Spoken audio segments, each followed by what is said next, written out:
Hi guys, Bigg Boss Malayalam season 7 നാളത്തെ promo വന്നിട്ടുണ്ട്. നാളത്തെ പ്രൊമോ എന്ന് പറയുന്നത് ഒരു എവിക്ഷൻ പ്രൊമോയാണ്. നമ്മളേവരും കാത്തിരുന്ന ഒരു എവിക്ഷൻ പ്രൊമോയാണ് നാളത്തെ പ്രൊമോ. അപ്പോൾ പ്രൊമോയുടെ തുടക്കം തന്നെ ലാലേട്ടൻ പറയുന്നുണ്ട്, നമ്മൾ ഇനി ഫിനാലെ വീക്കിലേക്ക് കടക്കുകയാണെന്നൊക്കെ പറയുന്നുണ്ട് കേട്ടോ. അപ്പം പ്രൊമോ നമ്മൾ തെറ്റിദ്ധരിപ്പിക്കുന്ന രീതിയിലാണ് പല കാര്യങ്ങളും കാണിച്ചിരിക്കുന്നത്. അതായത് പ്രൊമോയിൽ ഒരു 2 പേര് പുറത്തു പോയെന്നുള്ള രീതിയിലൊക്കെയാണ് കാണിക്കുന്നത്. കാരണം അതിൻ്റെ അകത്ത് ആദിലയൊക്കെ കരഞ്ഞുകൊണ്ട് കെട്ടിപ്പിടിക്കുന്നുണ്ട്. അതോടൊപ്പം തന്നെ നെവിനാണോ ഇനി പോയത്, അതുപോലെ തന്നെ നെവിൻ തിരിഞ്ഞ് നിൽക്കുന്ന ഇതൊക്കെയുണ്ട്. പക്ഷേ അതങ്ങനെയൊന്നും അല്ല. അത് നമ്മൾ തെറ്റിദ്ധരിപ്പിക്കാൻ വേണ്ടിയുള്ള ഓരോ സംഭവങ്ങളാണ്.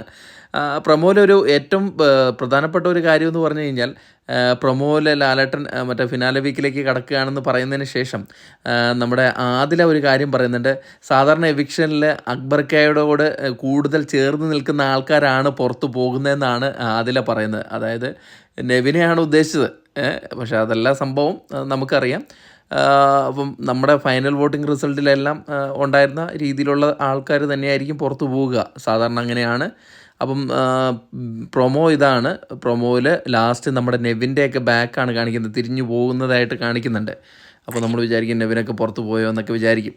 അപ്പം 2 പേര് പുറത്ത് പോയെന്ന് തെറ്റിദ്ധരിപ്പിക്കുന്ന രീതിയിലുള്ള ഒരു പ്രൊമോയൊക്കെയാണ് പുറത്തു വിട്ടിരിക്കുന്നത്. എന്തായാലും നമുക്ക് നാളത്തെ എപ്പിസോഡ് കാണാം, ആരാണ് പുറത്ത് പോയെന്നൊക്കെ. അപ്പോൾ അതുവരേക്കും ടാറ്റ ബൈ.